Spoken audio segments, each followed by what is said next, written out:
This is 9/11 Freefall.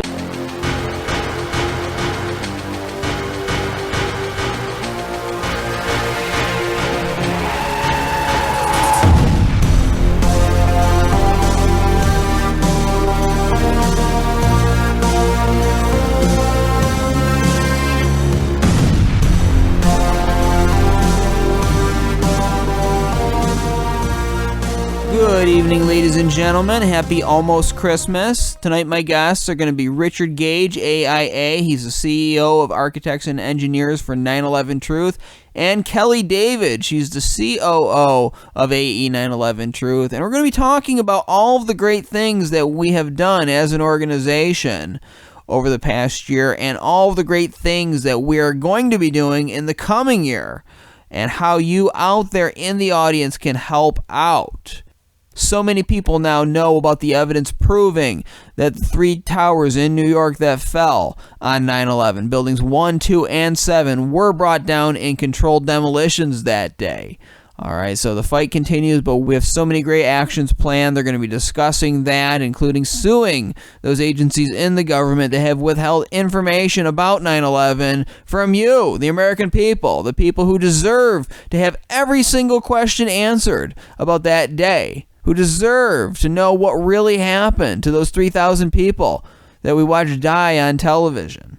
So I'm going to be playing that interview for you in just a minute. Before I do play the interview for you, though, we're going to do what we do every week. We're going to take 10 seconds of silence to remember the victims of 9/11 and their families and all the people who died in the wars that followed 9/11. We're going to do that starting now.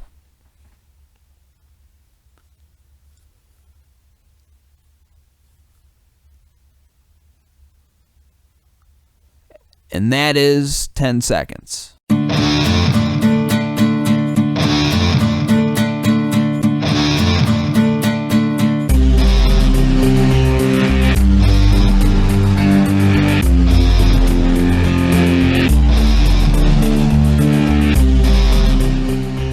Today, I am honored to have as my guests Richard Gage and Kelly David. Richard Gage AIA is a San Francisco Bay Area architect of 25 years. He's a member of the American Institute of Architects, and he's the founder and CEO of Architects and Engineers for 9/11 Truth. He's been all over the world and on TV talking about the evidence for several years now. He's back today. Richard, welcome.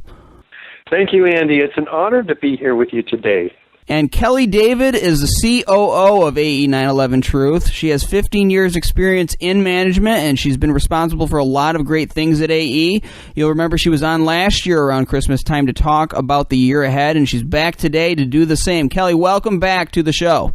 Thank you, Andy. Now, Richard, for newbies who may be new to this issue, may have come across this episode by accident and don't know about Building 7 and the Twin Towers and all of the evidence of controlled demolition, can you briefly describe what AE 9/11 Truth is all about and the evidence? Yes, we're a group of 2,300 architects and engineers who have looked at the evidence that we're going to be discussing today and come to the conclusion that the official story can't possibly be true about the destruction of these 3 World Trade Center skyscrapers. And they've signed a petition demanding a new investigation. And we've submitted this to Congress already twice, when we had 1,000 and then when we had 2,000 architects and engineers. In addition, there are 20,000 others who have signed the petition, and this evidence is startling to a lot of people. You call them newbies, and what we're referring to, of course, is to people who are relatively unfamiliar with this evidence. I mean, I'm hoping a lot of our listeners will send this information out to their friends, and people will understand that there was a 3rd tower that fell on 9/11, 47-story skyscraper right downtown, lower Manhattan, part of the World Trade Center complex. And this building, not having been hit by a plane, at 5:20 in the afternoon, it drops like a rock, Andy, straight down, uniformly, symmetrically, into its own footprint. and in the exact manner of a classic controlled demolition. Now, we've seen this before, like the old hotels in Las Vegas, for instance, where they set pre-placed explosives, and they cut all the columns at once. And by the way, that's the only way that you can bring a skyscraper or any building straight down symmetrically. And at free fall, I mean free fall. That means no resistance from any, not one, of the 80 columns in this building. So this is extraordinary. Of course, fire was blamed 8 years later while they were fumbling the football of the official report on this building. Took 8 years, and they finally blamed normal office fires for the destruction of this building at free fall and symmetrically. So every architect engineer looks at this, knows that can't happen. No way at all. So we get their attention with Building 7. And by the way, also with the evidence that was produced by officials, in, for instance, molten iron invading the steel at the ends of the beams. The original FEMA report author, Jonathan Barnett, cites that the ends of the beams were partially evaporated. Well, what's found in the rubble pile under this building is pools of molten iron, which is a byproduct of thermite, an incendiary used by the military to cut through steel like a hot knife through butter. And so we get their attention quite quickly, and especially when they learn that this building's destruction was forecast by two different news agencies well before it ever came down. So something's going on here, obviously. So then we look at the Twin Towers, and we take the architects and engineers and media representatives and government officials' attention to what really happened there, where we also have a extremely rapid acceleration of this building's destruction from the top to the bottom, such that the entire structural steel system is shattered. It's absolutely incredible when you watch the videos, and most people have seen the videos of the Twin Towers, but they've never seen the building this tall being destroyed before, particularly as it's a very explosive event versus the classic implosion of Building 7, which we've never seen on mainstream media. Building 7, because it is so recognizable, I think, is why they didn't play it. But the confusion that I even had for 4 years watching these videos of the Twin Towers is as a result of seeing 4-ton structural steel sections hurled laterally at distances of 600 feet and speeds of 60 miles an hour, trailing clouds of smoke. And, of course, officials find these iron microspheres in all the World Trade Center dust, comprising up to 6% of that dust, and they can't explain these small spheres of previously molten iron. But, of course, thermite does explain that. Thermite issues molten iron as its byproduct.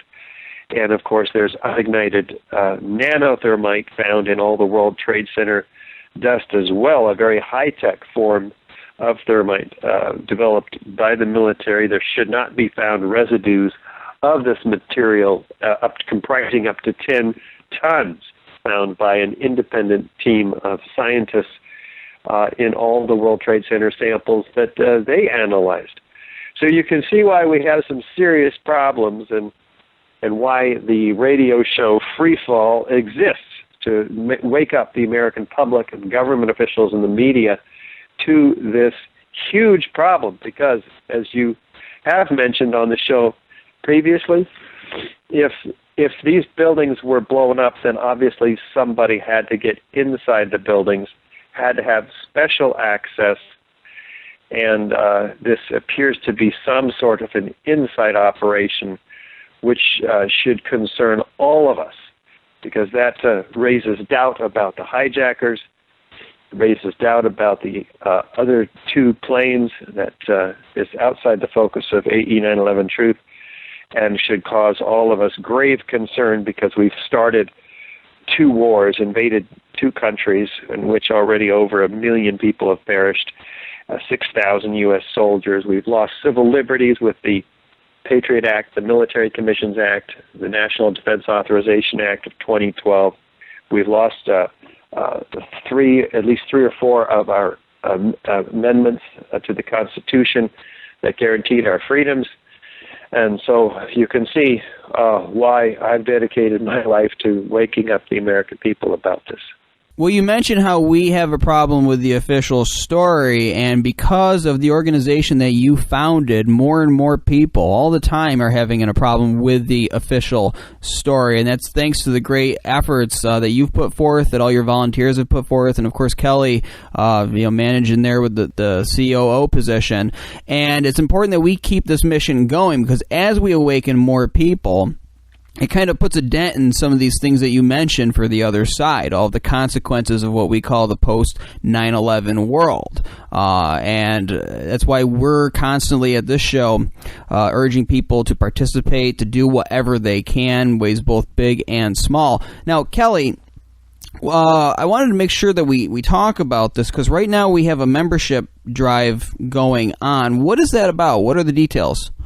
Well, we're actually starting the membership in about a week, so it's not actually going on at the moment. However, people can sign up to become a member at this moment at any time. Just go to our website and 911truth.org and click the button that says Become a Member, and you can sign up right now. But what we are doing is we're starting a 2015 membership drive where we're going to encourage people to sign up to give us money monthly. You can sign up for as little as $2.50. And if all of our supporters gave us $2.50 a month, we would be able to fund pretty much any project that we needed without having to go out and fundraise for it.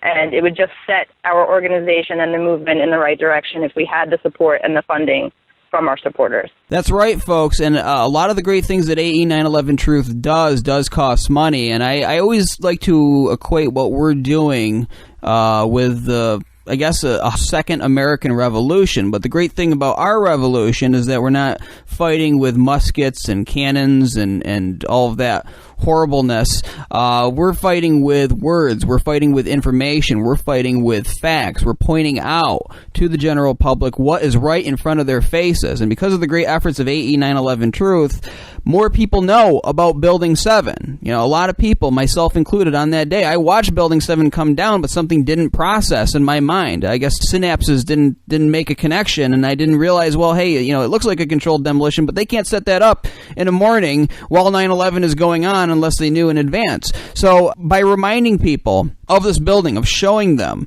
the building coming down repeatedly and talking about this information, we're waking them out of that stupor. But this is why it's so important to support the organization, because we're doing the work, and so are all of our listeners, the people out there spreading this information. I mean, we're doing the work of undoing all of these consequences that came from 9/11, all right? And then back in the days of the Revolutionary War, the Continental Congress had to raise money for that fight. And so the same thing goes here, you know, writing to congressmen, that the envelopes, you know, that costs money. Every little thing costs a little bit of money. So for as little as $2.50, you can do a great thing. And it's a little bit to spare for the price of having a better America. We've talked about 9/11 Truth being good for America.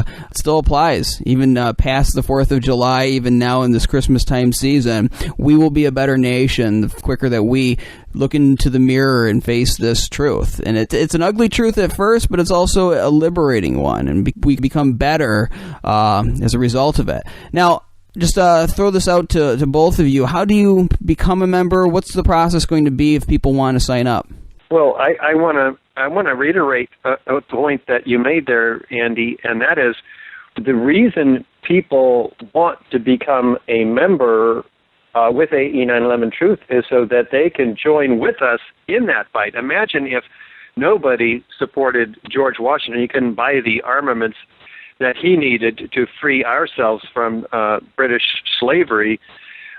We're back in a form of slavery, at least. We're not getting the information about Building 7. We can prove that, and that's part of our mission. There's other information we're not getting also. And So what is our armaments that we need support with? Well, last year we were able to show the destruction of World Trade Center 7 to over 3 million pedestrians. And this was in Times Square, downtown New York, the month of September, a 40-foot wide video screen by 90-foot tall. And they saw it. Now, that cost $50,000, but we were able to do it. How? Because we had people who supported us. But we had to go out week after week and raise those funds piece by piece. If we have a membership and we build from the dozens that we have now to hundreds, we can put up video billboards. We can support the legal teams that are suing NIST on our behalf and FEMA to release information that they lawfully are required to release but are withholding for years. And so that's just one example. We want to put brochures into the hands of the activists out in the street. We can do that if we have members.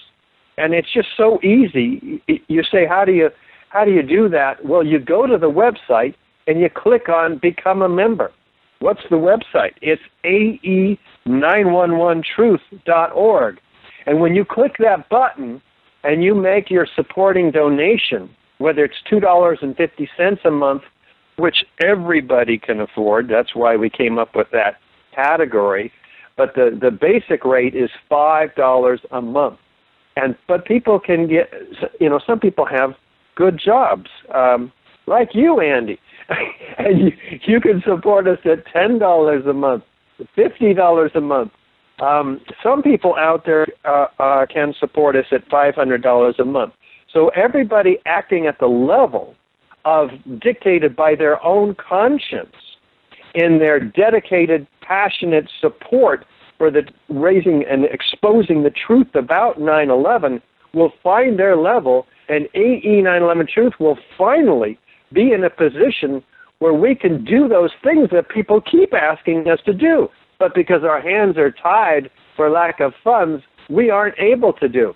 So this is why we're excited about the 2015 membership drive. And yeah, just go to the website, AE 9/11 Truth. I mean, everybody who's listening, and become a member.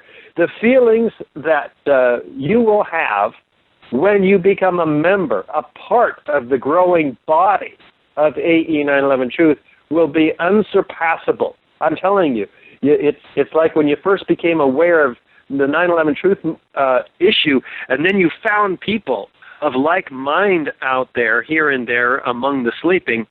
How good that feels to be a part of something bigger than yourself. You're not alone out there in the wilderness. Well, that's how we felt for 5 years, alone out there in the wilderness, largely, until we started membership. And then we started growing. It's very, very exciting, Ed.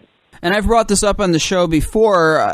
Back in 2008, when a lot of people were waking up, there were little hypotheticals that would pop into their minds. Wouldn't it be cool if AE 9/11 Truth, for instance, did this? Wouldn't it be cool if they had a billboard in the middle of Times Square showing Building 7 coming down? Yeah, that would be great in a perfect world. Well, now all of these things that we used to begin sentences describing by saying, wouldn't it be cool if, they're actually happening. All right, but again, it costs money to make this stuff happen, and for just as little as $250 a month, you can essentially overcome the big media wall that we run up against, and you can strike a blow for intellectual freedom. That's a very important thing. Again, when the government tells you that 2 + 2 = 5, you have to have the courage to stand up and say 2 + 2 = 4, and we are all a part of this movement for liberating the country. I'm going to ask both of you, whoever wants to answer, as we continue to make gains, what are some of the things that we're going to be doing over the following year that's going to help further this cause? Okay, we're going to expand a lot of teams that we have currently. We plan on expanding our presenters team so that we have people all over the country giving presentations just like Richard on a regular basis, rather than just poor Richard having to go and handle all of these himself. Another team that we're planning on expanding is the local action group teams. And Richard, maybe it's better if you describe this because that is the team that you're more involved in, and I can get to the rest after. Yeah, we hope to have 150 action groups, AE 9/11 Truth local action groups, organized around the country. So people, see, we have 50,000 people on our mailing list, and I'm sure, I hope a healthy percentage of those people will support us as members. But in addition, more importantly even than that, is that they get organized locally. And so we're inviting them to do just that. With a recent survey that we took, we found that 600 people out of our 40,000 or 50,000, depending on how you count it, actually responded and said, yeah, I want to be a part of this. They either want to organize a local action group, be a part of one, or at least be informed about what's going on in their area. So we're excited. We've got hundreds of phone calls to make, as you can tell here. And so I encourage any of your listeners to help us in that process. By the way, we need volunteers on the action group committee most of all. And then if people don't want to be involved in action, maybe they're shy and just want to keep well informed and inform others who might call them, we have local contacts.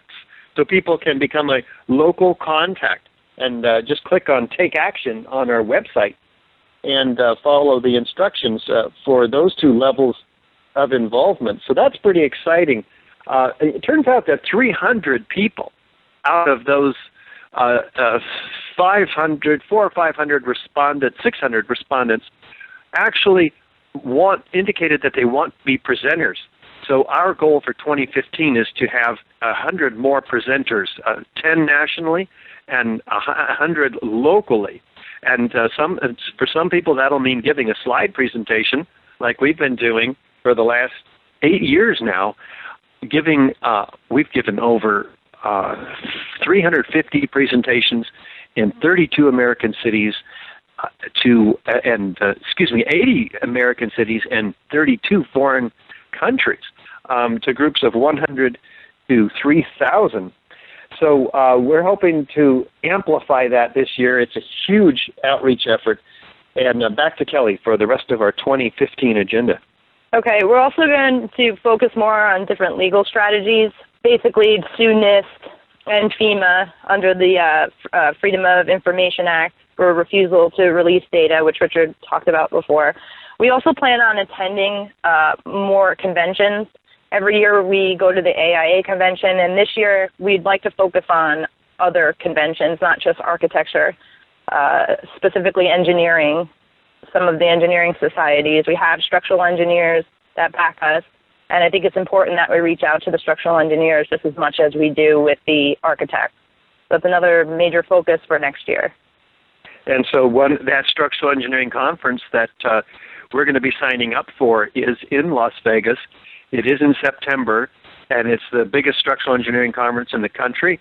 And we can go. I mean, if we get 100 members, we'll be able to go. And so it's only the lack of membership that's keeping us from attending events like that. It costs $5,000 just for the booth that we need. When we go to conventions, we have 12 volunteers show up. We work the booth. A half a dozen of them are at the booth. Half a dozen of them are walking around schmoozing with the engineers or the architects in Atlanta.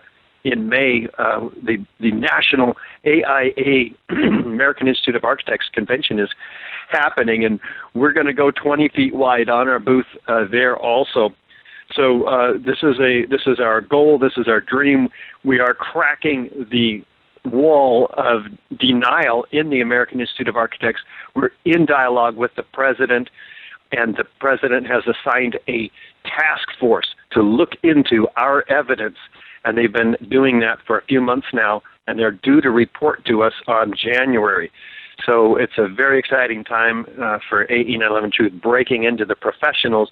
Kelly, tell people what we're planning on doing if we get enough members in 2015 relative to outreach to the professors. That's another major focus. We feel that it's important to reach out to professors, and again, specifically more engineering professors. And we'd like to step that up in 2015 and reach out to all the schools, not just the professors and the faculty, but also the students, engineering students. I think it's important that younger people see this evidence before they're older and somewhat jaded and focus on their career. And I feel that college-level students have an easier time accepting our evidence, the truth, than someone older. So that's another thing that we really want to step up in 2015. Right, and in the case of the convention, this is a matter where what happens in Vegas will not stay in Vegas. The people that you reach out to are going to be bringing that information. They're going to have it in their heads, and they're going to be talking to others, too. It's important to reach out to as many people as possible and do whatever you can. And, folks, if you go to AE911truth.org right now and look on the right-hand side of the page, it says, Join the team, volunteer with AE911 Truth. And this is the easiest job application that you will ever fill out. It just asks for some basic information, your phone number, and that's about it. And then you can say how you want to help. And it doesn't have to be being a presenter. I mean, if that's something that you want to do and you have the qualifications, absolutely. But if you're somebody that simply wants to do data entry or do some kind of simple, mundane task that is necessary, needed, we have tremendous need for that kind of stuff, you can do that. And there's always work to be done in this fight. Now, I want to find out what other ways, other than volunteering and doing the membership sign up, what other ways can our supporters help out AE 911 Truth? Well, signing the petition. A lot of people don't know they can sign the petition, Andy. We have 20,000 others besides architects and engineers, building professionals. And so the petition simply calls on Congress for a new investigation, a real investigation, an unimpeachable investigation, one that uses the scientific method relative to the evidence that we put out on our DVD, 9/11 Blueprint for Truth, our DVD, 9/11 Explosive Evidence Experts Speak Out, which, by the way, has 43 experts in their fields laying out the evidence for the explosive destruction of all three World Trade Center high-rises. So people can certainly sign our petition and support the 2,300 architects and engineers. People can join a local action group, and you'll find the list of our current local action groups on our website under Take Action. You can also join or start a local action group, as we mentioned, or become a local contact. If you just want to have people contact you and don't want to organize, you can just become a local contact. You can send the AE911truth.org link to every architect and engineer that you can find, every media representative, government official, and everybody else that you know, without spending a dime or getting up from your seat. You can send an email to your entire contact list and say, hey, check out this organization of technical and building officials, architects and engineers. I didn't know about this. What do you think? You know, you're not trying to convince anybody of anything. You're just asking a question. Are these all, you could even say facetiously, are these architects and engineers all conspiracy theorists? Question mark. It's that easy. You can do that in 5 minutes. And look at the reach. See, when I go out on the road, Andy, and Kelly's backing me up with all the logistics, all the resources, coordinating all the volunteers, everything she does from behind the scenes that never gets thanked for at all, because it's just kind of behind the scenes. People think I do all this work. I don't. All I do is show up. Kelly does everything. And it's amazing what gets done, and nothing would happen, I'm telling you. Relatively, very little would happen without Kelly managing all the context for all these radio interviews, TV interviews like C-SPAN. We were on for 45 minutes on Washington Journal, thanks to you and Kelly. And so all these things happen as a result of our COO. And so I want to make sure that people understand that this organization is not Richard Gage, and it's not even Kelly David. It's dozens of volunteers, like yourself also, managing several of our volunteer projects. All that happens as a result of people's love and dedication and passion for this country, which drives it. But it's the support, the financial support, as we mentioned earlier, that drives all of that. So we have a very small staff. 90% of the work gets done by volunteers at AE 9/11 Truth. And so people can volunteer on any number of teams. We have writers that we need. We have web professionals that we need. We have local action groups that we mentioned also. Kelly, what are the other teams that need help? We verify the architects and engineers. They're often in need of help. We get more and more architects and engineers signing up on our petition. Kelly? Yeah, I was actually going to say the verifications team actually needs help at the moment. We're running kind of low. That's one of the main teams that I'm focusing on getting new volunteers for. Other than that, you mentioned all of the teams. Andy, do you need help on your media outreach team? I always need help. I always need people who are dedicated to getting the information out. And just to describe to the audience what the verifications team does, when somebody signs the petition, we have to make sure that it's a real person. And they go through a rigorous process. Their diploma has to be checked. We have to make sure they're a real engineer and that they're an actual architect. And a lot of the stuff that goes on behind the scenes that people don't necessarily know about, we need help with. And it's a fun task, too, because you get to talk to all these interesting people. It's kind of like my job every week, talking to all these interesting architects and engineers, but you get to do it on your own time and not necessarily in a radio format. But there's so many jobs for people to do, so many things, so many ways for you to make a difference. And AE 9/11 Truth is at the forefront of changing the world, changing America with this info. And this is something I want to get to because, we talk about all these direct things that we're doing, getting the billboard out, educating people about Building 7, pushing for the new investigation into 9/11. But besides all of that, besides the new investigation into 9/11 regarding the building destructions in New York, we'll start with Kelly. What other good things do you see our work accomplishing? What are the side effects of us talking about Building 7 and the Twin Towers all the time? Well, side effects, sometimes, people don't want to listen to you. Some people feel somewhat bothered when you're leafleting. But I feel like it's something that people need to do because there will be that small percentage of people that will actually look at the flyer and actually wake up to it.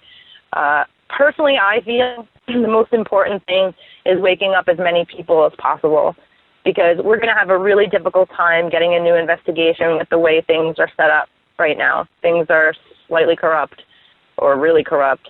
And I think if there's enough people that are really angry and realize that we've been lied to, then we'll get there. And because we've been doing the leafleting for so long, I want to focus more on figuring out how we can get the message out there using social media, different things like that, focusing on, it's very simple because people sit at their computer all the time.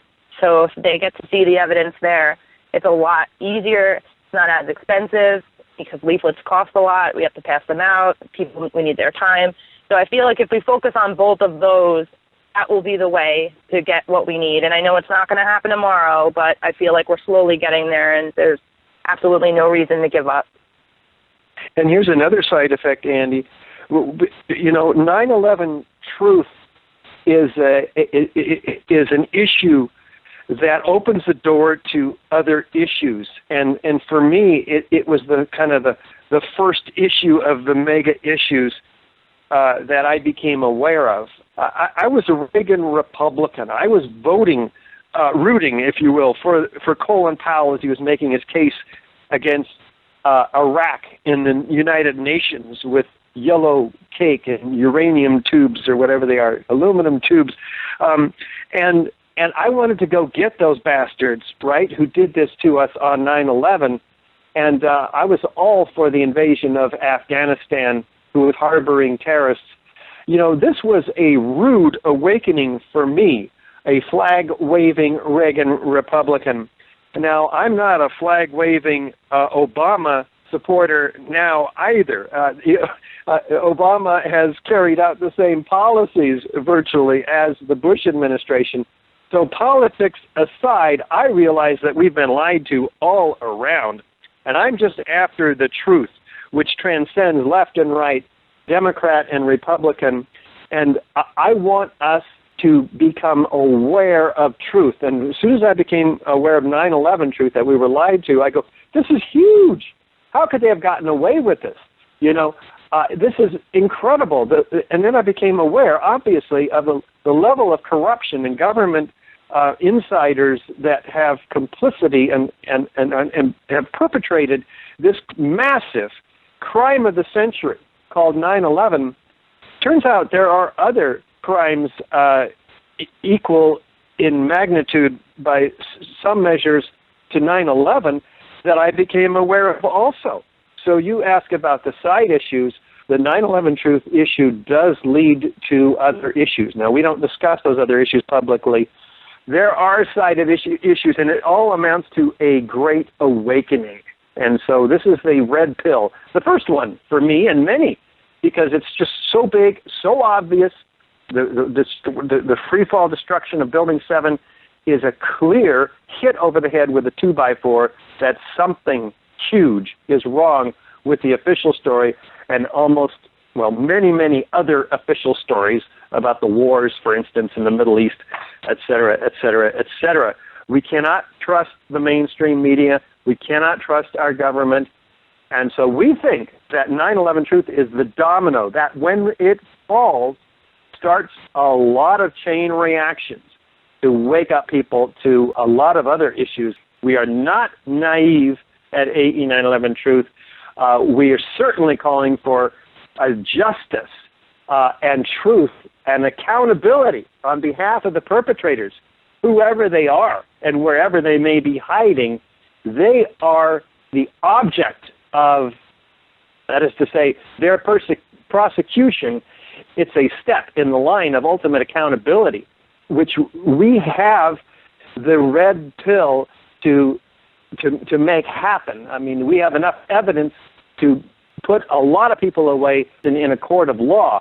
Our ultimate goal is not the prosecution of these people through an investigation of the real evidence that all the American people are aware of and force Congress to have. The ultimate goal is freedom from the tyranny of these policies that can allow a 9/11 event to happen, that where Americans are, for instance, killed, 3,000 of them, by whom? We don't know who. We've got to have a real investigation, and we will not stop until we get it. Absolutely, and when you talk about this being kind of a gateway issue, it's the issue that lets you know that there are some serious issues in this country, that we have real issues. I was right there along with you. I wasn't necessarily a flag-waving Reagan Republican. I was still in elementary school when Reagan was president. But at the same time, I was watching Colin Powell on my birthday show pictures allegedly of mobile weapons labs that Saddam Hussein had. And I'm telling my friends, well, I don't know what a mobile weapons lab looks like. And then look at all those medals that guy's wearing. He obviously knows what he's talking about. Waking up to 9/11, the fact that we're being lied to about what really destroyed those buildings in New York makes you more vigilant, makes you start questioning these people, not being distracted by all of the media trickery and the lies and propaganda. And so when you talk about this issue, when you bring it to people's attention, you are essentially spray painting over the messages of people now who are trying to push whatever agenda they're trying to see, whether it's taking place in the Ukraine or in Syria right now. You're spray painting the words "Remember Building 7" on their message, and you're reminding the public that they've lied to you in the past. Could they be lying to you now? So it opens the door on so many of these issues you bring up and makes people smarter and more vigilant, as I said before. Now, Richard, what difference have you noticed since you first started doing this with the public and in regard to how they deal with this issue when you talk about it? How has the public's perception of 9/11 science truth changed? Well, when we started talking about this 8 years ago and giving presentations, well, let's just say talking about it in the streets, I'm out in the streets with with the guys from We Are Change.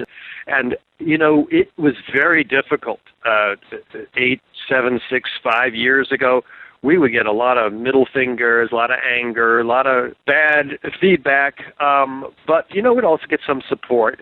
But in the last 2-3 years, it's really shifted quite a bit. Most people are aware of the issue. 50% of them can actually highlight some of the points from each side. And about half of those are fully on board, having digested some of the evidence and come to a conclusion that we've been lied to, at least, even if they're not aware of the evidence for the controlled demolition of these 3 towers. So the awareness is seeping out there, and I liken it to a swimming pool. When you fill it up, you sit there and look at it, and it doesn't look like anything's happening. But if you come back, year after year, you definitely see that people are becoming aware, and I think the media is finally responding. In at least, instead of just ignoring us, there's an effort to ridicule, demonize, and call us conspiracy theorists, which is their favorite term to shut down the conversation. And some people are actually taking it seriously, like C-SPAN, for instance, who realized after repeated calls about World Trade Center 7 and why these senators and congressmen are not dealing with this issue, they finally said, well, I guess we better have AE 9/11 Truth on. Yeah, it took a little pressure from volunteers of ours, like you, Andy, and we finally got on. We gave the evidence. This video on C-SPAN became their top viewed video, or like among the top, 2, 3, 4, 5, something like that. Well, I haven't actually shared this with the audience yet. If you go to C-SPAN's video archive, it's the top most watched interview in the entire history of the show on the webpage. Your interview has gotten the most views of any other interview that Washington Journal has ever done. And then with regard to C-SPAN in general, if you include hearings on important issues and press conferences that the president's given, I don't know the exact number where your interview ranks, but it's up there. It's on the first page. So it's climbing all the time. So we are getting some response from the media, and we continue to look for those ways that we can break through. And one of those ways is by doing our own research, and we're looking for more researchers. In fact, that's one of our agenda items for 2015, and that's one of the reasons, because people are looking to architects and engineers for 9/11 Truth to go deeper into the NIST reports. Kelly, can you talk about the research agenda item for 2015? Yeah, sure. But also I wanted to bring up what I thought was very important from last year was when we were on CNN because of our brochures when we made for the 9/11 Memorial Museum. Right, and Craig McKee described it in his article that he wrote about it as an infomercial, but only with a lot more frowning. What CNN tried to put forth to the American public, portraying us as somehow being disrespectful to the families, all of these things, but it ended up blowing up in their face because it was so phony, so scripted. It just raised more awareness of this issue, I think, and caused more people to look into the issue further.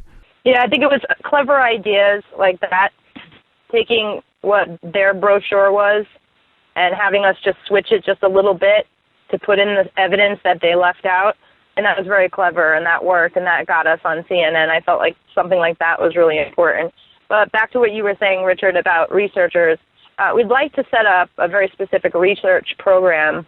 There's different things that some of the engineers want to look into, problems with the NIST report. And we're hoping, if we get enough researchers to help us with this, that we can publish technical briefs monthly and send them out in the newsletter, put them on our website. That way we can continue doing what we're doing, and I feel like the research into the evidence is really important in helping us get to a new investigation.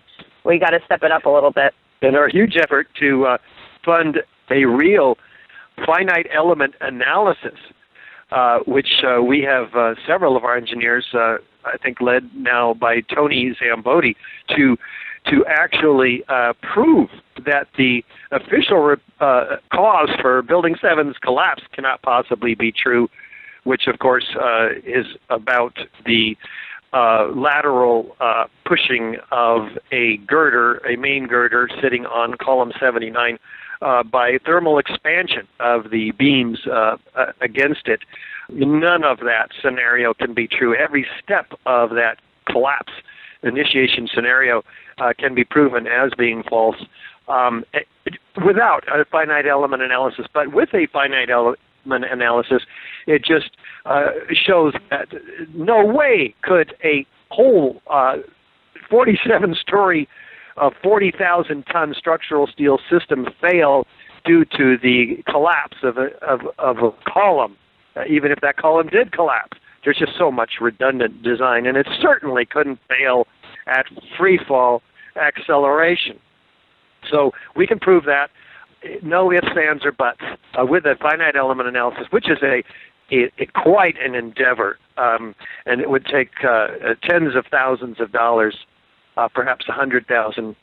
And so that we're working on that effort, and we're going to see if the 9/11 Truth community values and supports that effort, which would be the ultimate evidentiary proof against the official story, and could be the nail in the coffin of the official story of these destructions of these high-rises.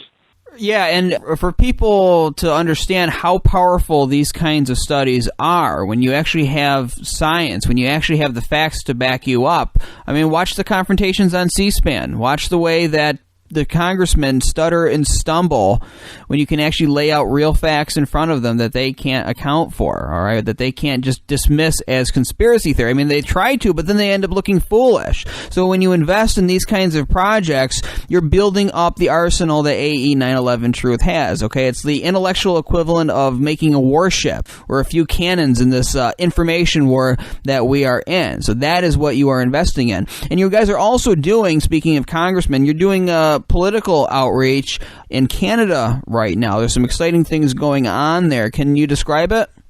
So the Canadian people have submitted a petition calling for a new investigation. And so last year, 17 cities, we marched through Canada supporting this petition, but we couldn't get it actually presented in the House of Commons. So finally, Member of Parliament, MP Elizabeth May of the Green Party, actually submitted it, presented it formally, which they call tabling. So this is very exciting. For the first time in history, a new investigation, a petition for such by the Canadian people has to be dealt with by law in the House of Commons at Parliament. And it's very exciting because this has been an effort for 3 years now. So we're taking it step by step here and hoping that this will develop into something, because we're asking our friends to the north to step up and help their brothers and sisters to the south. Canada has always stepped up to help America historically, because we have failed in this country to investigate ourselves at this massive crime. We can't get national attention from our media, from our government, from the Justice Department. We have tried and tried and tried in the 9/11 Truth movement to gain a foothold in the justice system, and we've been shut down every time. So we need outside help, and it may come from Canada. It may come from another international body. Judge Impasimoto, the honorary Supreme Court president in Italy, is also seeking in numerous ways to get justice internationally for this cause, of which he is a key proponent. So, Canada could be the key that now that this petition is submitted, has to be acted on. It's very exciting. We're asking people to look at the article, which we'll be sending out to 50,000 supporters. And by the way, when you become a member of AE 9/11 Truth, you get on our e-newsletter distribution. And then you'll see so if you do that today, it'll be just in time to get this email distribution and learn what's happening in Canada, find out how you can help. That's right, folks, and that's why it's so important to keep up on what AE 9/11 Truth is doing, because sometimes you can help out. And Richard was just talking about reaching out to Canada, and people say, well, what jurisdiction does Canada have over the United States? Well, you get this in people's minds. You get other governments to do their own investigation. That will affect their relations with our so-called representatives. Again, I don't feel that a lot of the people in our Congress represent me. You have to have a backbone to represent me. However, it will have an effect on the relations with the United States, and that also has an impact. It creates that pressure. It's creating the pressure on the outside and on the inside. And the more that we keep on doing, the millions of small things done well every day is going to be what wins this war for us. That's my favorite line from an old piece of World War II propaganda, but it applies to this cause more than anything else. It's little things like talking out loud about this issue, about, like Richard said, sending the links to people who are in these fields of expertise that we always talk about, architects and engineers, and just being unafraid. I mean, a lot of this is self-censorship, people. I see it. What we've done at AE 9/11 Truth over the years is we've made it more okay to talk about this just by being courageous. All right, years ago, you start talking about Building 7 and the Twin Towers, you could see people would turn their brains off, would not even want to hear it, might get angry. And even people who didn't go through those emotions, you could see them almost like that cartoon turtle in the old clips that they used to show of Duck and Cover. You could see them kind of retreat into their shell, afraid of the conversation that was about to take place. They don't even want to hear it. Where now, people just openly say, yeah, I always thought that was strange. Yeah, I always suspected something about the way that they came down. It's become more okay to talk about this issue because of our work, because of us constantly bringing it to the forefront, making billboards with Building 7 falling. And Kelly, I want to get your take on this. What needs to happen in a person's mind before they can be willing to look at the issue openly and honestly? What does a person have to do internally to be able to see the truth for what it is? That's a hard question. What goes on in someone's mind? Obviously, there are people out there that can look at something and ignore what they've been taught and told their whole life and just look at it and see the facts, and then that's it. Then there's another smaller group of people that eventually get there. They just kind of take their time with it. And then there's other people that won't even hear 2 words from you. They just shut you down. So it's different. And tell your personal story, Kelly. My personal story? How I woke up to 9/11? Yeah.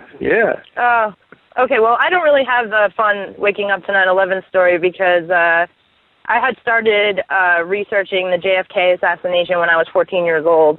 And that kind of spread out to different things. And even though I had a period in my life where I wasn't so focused on it, I always knew in the back of my head that that is kind of the way the world works, the government works.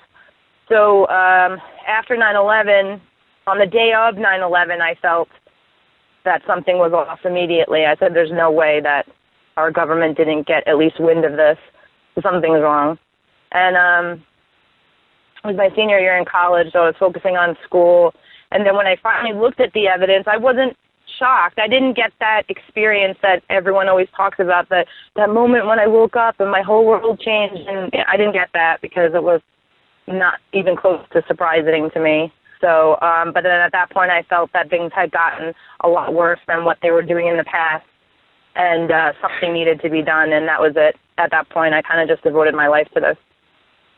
Yeah, somebody just yesterday, said to me, after I said, well, yeah, I'm an architect, but I'm not really practicing architecture right now because I'm so concerned about this organization, and we have all these architects and engineers calling for an investigation about 9/11 because of the way the buildings came down and versus the official story. And he says, and so it leads to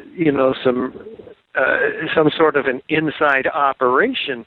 That's the short version of that conversation. He just says, it wouldn't surprise me. So more and more people are willing to acknowledge the ability that our government was involved, because in general right now, the congressional support for the Congress is at an all-time low. Support for our president, Obama himself, is at an all-time low. People do not trust their government. So the ground out there is fertile for exposure to 9/11 truth, and so we've faulted ourselves for not getting education over the 8 years of our lifetime at the 9/11 truth. But I particularly underestimated what was really going on out there. When I first became aware of 9/11 truth, I did have an awakening. I was in shock. I was listening to David Ray Griffin as I was driving down the road. I heard him and he was talking about all this evidence, and I would have heard about this by now. And by God, in the next few days, I started looking at it. It is true. These buildings down by controlled demolition. We were lied to. What does this mean? Oh my God, this has to be some sort of a conspiracy. Very different than the conspiracy touted by government officials. And I had to really wrestle with my identity. And that's what people have to do with this information, Andy, and that's why it's so hard for most people, I believe. Like Kelly, a lot of people were prepared internally for this, but most people are not. We swallow hook, line, and sinker the goodness of our national government, but it was Goebbels, Hitler's main person in charge of propaganda, who said, tell them a lie so big that they can't help but believe it. They can't fight it. This lie is so huge that when they conceived of this 9/11 act, that they knew most people around the world couldn't believe that they would actually lie about this. AE 9/11 Truth is at the forefront of this great awakening taking place, but again, folks, they need all of your help. Consider becoming a member for as little as $2.50 a month. I want to thank you, Richard and Kelly, for coming on 9/11 Freefall. Thank you, Andy. Thank you. This program's on every Thursday night on No Lies Radio at 10 o'clock Eastern, 7 o'clock Pacific. You can also download MP3s of this show from the Internet Archive by going to 911freefall.com. This is Andy Steele saying have a great week and good luck.